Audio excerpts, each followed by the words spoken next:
In this video, I'm going to show you some of the most popular early game strategies in this patch, how to best play these strategies, which towers work well with them, and more.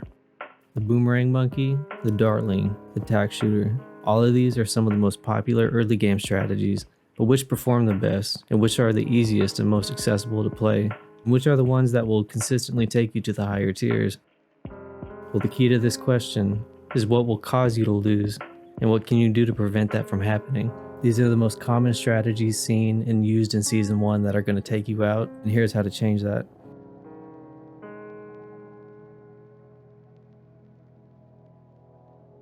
At round 12, the Purple Camel Rush is one of the most common strategies that defeats new players. If you have nothing to pop camo or purple balloons by round 12, a good player will scout this out and end the game by round 12 almost every time. Now, common counters to this strategy are the Ninja, the Dartling, a Boomerang with the Village, or just a Village in general paired with some other popping towers. Now, at round 18, you can begin to send fortified Moabs. These are extremely strong against most lower tier strategies, and it can clear out a game if your opponent doesn't know how to counter it. If they've gone into economy too early, or have very little micro, they'll probably be unable to deal with the early game threats on a low economy. Many strategies will often have trouble dealing with this early, as many players in the current season have struggled to deal with it due to their heavier focus on economy in the early game when running snipers. A very common theme that I've seen with these sniper players that's gotten me a lot of trophies is a player heavily economies in the mid game, underperforms on his defense, and then just losing at round 18 with 2 cast drop snipers and some weak early game defense. Now, round 22 has also taken many of my opponents out, as well as myself. Round 22 unlocks the fortified green blimp, and unless you're specifically trying to counter this by scouting it out early against an opponent, and unless you're specifically trying to counter this strategy by scouting it out early against an opponent who's saving heavily at round 20, this strategy will most likely take you out almost every time.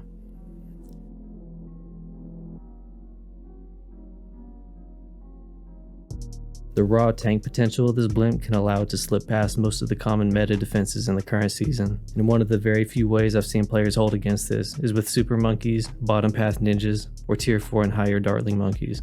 Now, the top path sniper monkey is also able to handle the strategy relatively well, due to its stun effect extending the track length by a large amount, and these green blimps getting generally pretty far. Round 26 is where one of the most popular rushes is seen throughout the entirety of Season 1, and that's the fortified DDT rush. Other than round 12, round 26 probably won me the most amount of games, with round 18 as a close second. Now, independent of the Dartling Gunner, which has a natural counter to fortified DDTs, this round rush is very strong against many other strategies.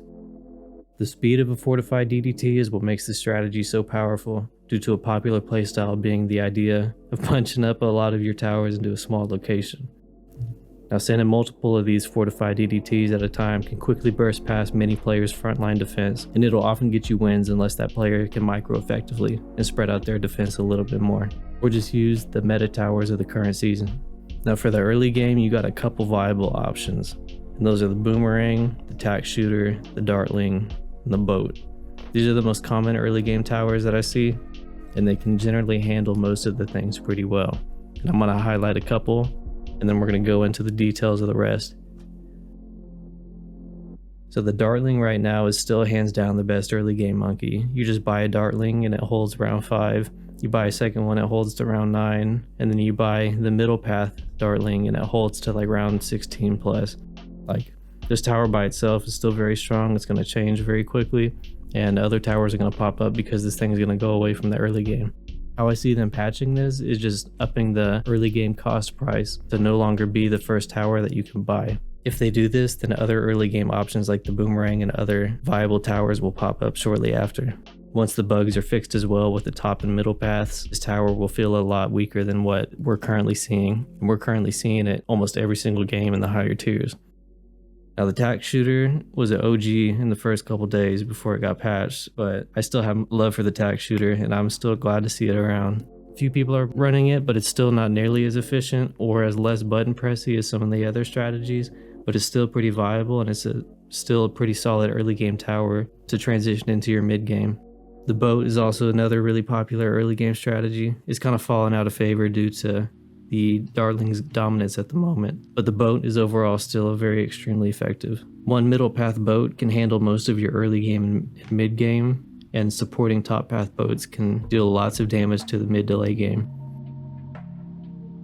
Finally, I'd like to highlight the Boomerang a little bit. The Boomerang, I think, is going to take the place of the best early game tower once the Dartling is patched, just because the Boomerang is a relatively cheap cost, relatively simple setup, and has a large AoE damage to handle many early game economy players. I highly recommend getting experience in your Boomerang early before this Dartling gets patched, because I see this as one of the best early game contenders. Now, in conclusion, if you want to be one of the best players in this game, you got to watch out for what's going to kill you, what people like to do to kill you, and then how do you swap that out and let them not be able to do that. If you can hold against anything and you know what's going to come your way, it's a lot less intensive of playing this game, and it can be a lot calmer, it can be a lot more relaxed, and you can still have some fun with some micros, still have some fun with some good towers. Now, once again, I'd like to kind of highlight that I've seen other Bloontubers talk about this game, I've seen other drop out of this game, and I've seen the way that they're covering it, and I'd like to just briefly express that I'd like to see these other YouTubers kind of gain a farther sight on what we're talking about here. You know, this game looks like it has the funding to be around for a decent amount of time. I quite enjoy this game and I want to see it do better and succeed. And all of this little stuff that's getting ironed out right now in season 1 is most likely going to feel very different once season 4, season 5 rolls around and we get into the later seasons.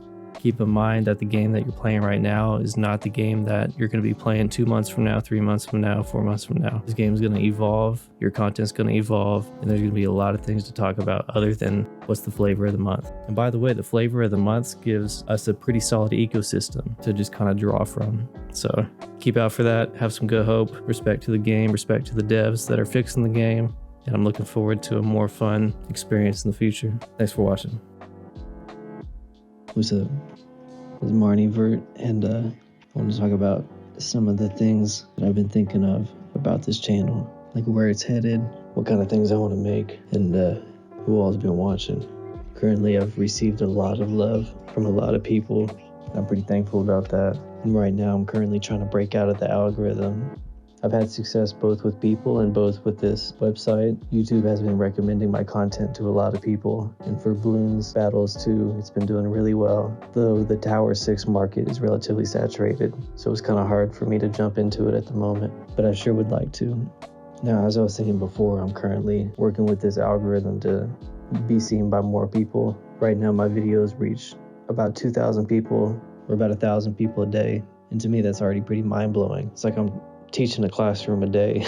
You know what I mean? You know, I quite enjoy teaching about this game. It's pretty fun, and I've grown up with it a long time. I've spent a long time as a student, and I have a lot of memories of many different classrooms playing tower defense growing up. I met a lot of cool people that way, and one of the original inspirations in making this channel was to find more people like that, since I'm not really in school no more. It's made me very happy to see that other people care about the game in the ways that I do, and like to talk about it in the ways that I do too.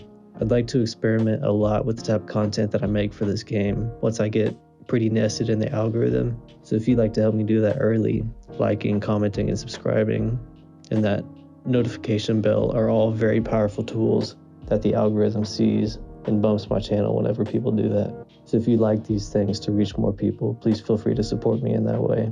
I'd like to make a lot of content on the community browser for Tower Defense 6. I love community interaction, and I'd love to be able to test custom challenges that people who watch my content want me to do. Some of my favorite forms of content are making the things that people ask me to make, because usually by the time they've asked me, I've thought of it before. And I think it's really cool that two people could care about the same thing without interacting with each other before. As this channel grows, I'd also like to start doing more things like polls, finding people's opinions on things that they like about the game, and platforming community members by signal boosting the things they want to say on my platform. Overall, working with YouTube and with this algorithm and with this game, it's felt a lot like joining an ecosystem that was already there. And like I'm a plant or something that y'all come and eat and then grow in the game or something. I'm trying to be the best plant I could be, you know what I mean? I like consuming plants too.